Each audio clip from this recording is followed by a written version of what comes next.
Hey, and welcome back to another RaceViews. I'm Glycogen Cycling, and today we're going to talk a little bit about team tactics and hills.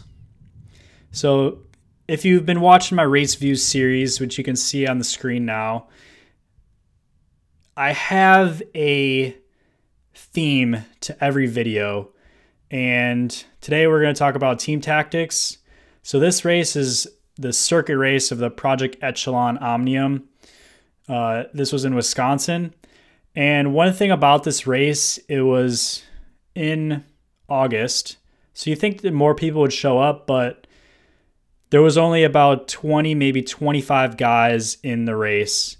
And 12 of them were from the Project Echelon team.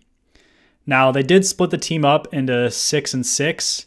So it was a little bit better, but still, it's like 6v6 versus a bunch of single guys that don't have teammates. So you can see before how I just shut down that gap, and then another gap went up the road. And that surprisingly was the move that stuck. About 3 guys went off the road and were able to hold it for the whole race, which was about 42 miles. And yeah, so the race is basically over 10 minutes in, not even. So one thing I'd recommend is just, you have to stay at the front if you're by yourself and don't have teammates. You can see I'm way far back here and I have to put in a huge effort to just stay on the guy's wheel because I'm like way in the back now.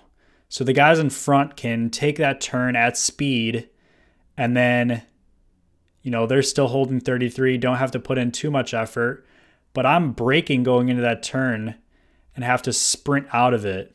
So we're hitting 35 miles per hour. So I have to go from, riding the brakes to way back up to speed just to stay on the wheel. Another tip to stay in, another tip why you need to stay in front is just because that's where the race happens. Like, you're not going to be making moves or jumping on guys' wheels if you're 15 wheels back. So again, coming out of turn 3, look at how strung out that is. And I just have, I'm hitting 1,000 watts just trying to stay on the wheel because the guys in the front can just take that turn without any brakes at all. So it's crucial to just stay in front. And I know there's a hill coming up now, so I want to move up a little bit. One tip about hills, if you're not the best climber, is to start at the front of the pack when you're climbing. If you do this, you can sometimes put in a little bit of less of an effort because you can start at the front and move your way back. Make guys have to pass you, use more power to pass you, and you just hold a steady power. So I'm not a pure climber, so I'm better at just holding, I'd rather hold 500 watts for however long the hill is than go to 700, down to 200, back to 600, down to 300. I can't do that variable jumping or power output. I like to keep a steady pace. And on that hill, they drilled it. I was dying because I had to, come around a couple guys, stay on the wheel, and the guys in front are attacking because the couple guys off the front are, it's seemingly threatening now. They have a decent gap. Even though they just kind of rolled off the front, they made it seem like they weren't attacking, but then they just drilled it once they got a small gap and were able to stay away that way. And, again, I'm way too far back this whole race, and it just kind of screwed me over, having to put in huge efforts out of turns and, not being able to go with moves. And it just, yeah. So you can see guys are putting an effort on this hill and there's a gap going. And I'm way far back. I could have gone, held that guy's wheel, but this guy in front wasn't able to hold the wheel. So now I am under pressure. Like, are we going to make it back? Are we not? And, you know, I trust this guy. He's one of the Project Echelon guys, and I know they're all strong.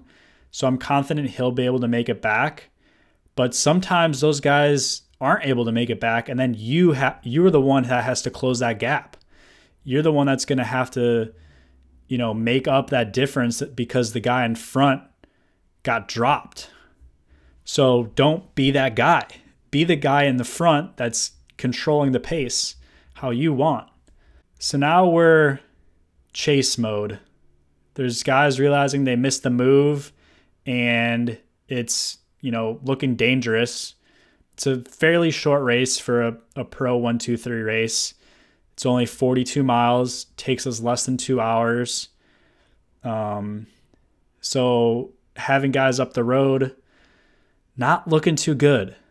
So they're chasing, but again, I'm real far back, and if a guy decided to attack, I would not be able to go with now. Because look at, they're 50 feet ahead of me. And yeah, they're sitting up on the hill, but you know. So in this video, you're gonna have me talk a lot about staying at the front, and the second move is usually the one that makes it. And I'll get to the second point in a second. So you can see there, this is coming into lap 3. So last time up the hill, they drilled it. So this time I want to make sure I'm at the front.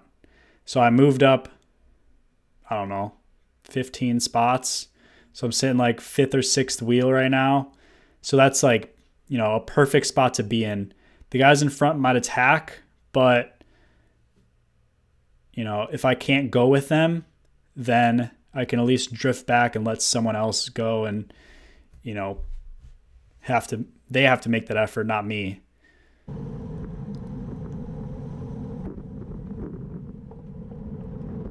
So I lost a couple spots going to that turn, but I'm feeling a little bit more confident. And again, my power is still a little bit jumpy, but not as much as the last time up the hill. Now I'm just able to hold, you know, 350 to 550 watts and hold that pretty consistently. But again, guys in the front are still attacking. They know hills are where people are going to struggle. And if you can put in a big move on a hill, you can get a quick gap. And that's really what you want. So then when you get to the flat part, you can just drill it and really dig it home. So this guy in front of me is kind of suffering a little bit.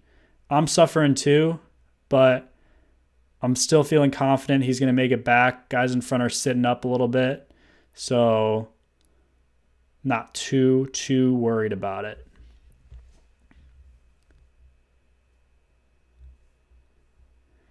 So now I see this guy from Project Echelon on the front getting a little gap, and I know he's strong, so I don't want this to become something threatening where he's able to bridge up to the front group.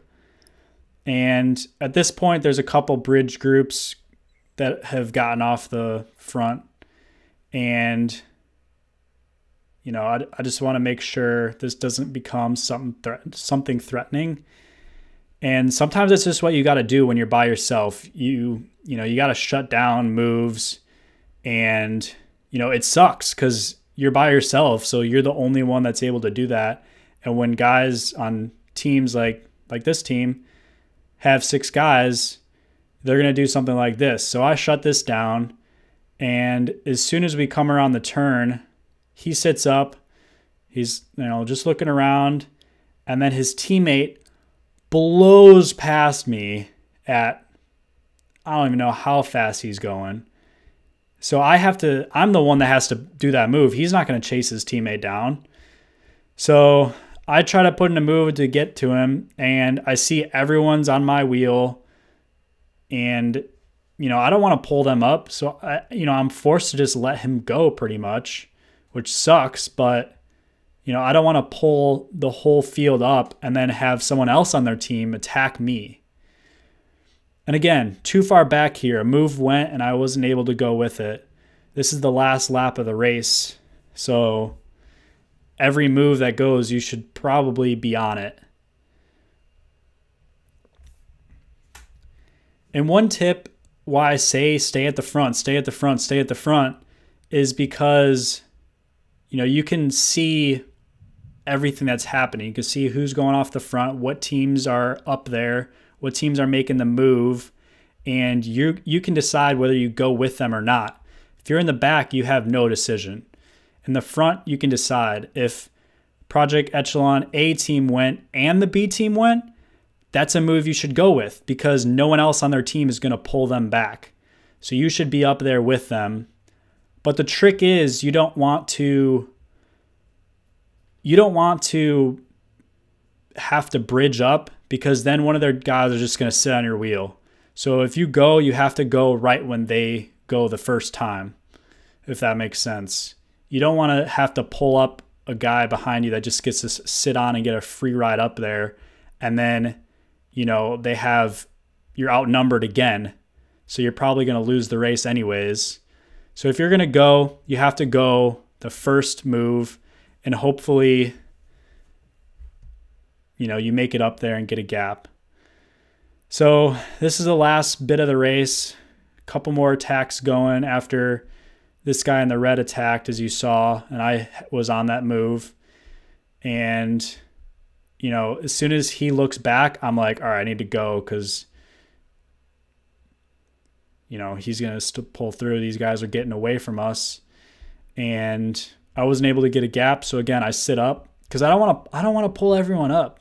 I mean, they're just going to out sprint me if I'm putting in a huge effort to pull them up to that group.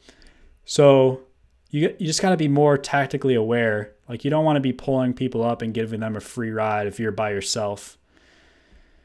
So I'm just sitting at the front at 150 watts. Like, all right, those guys are getting away. You guys have to make the race behind me.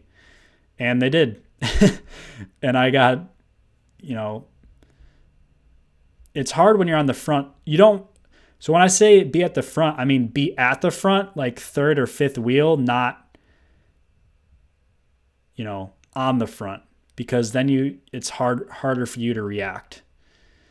So again, we're at the final sprint, hitting 1,000 watts up this hill, and it was definitely a kicker hill, but I was able to make up about 3 spots here, and I finished the day 12th, I believe, out of 20 something.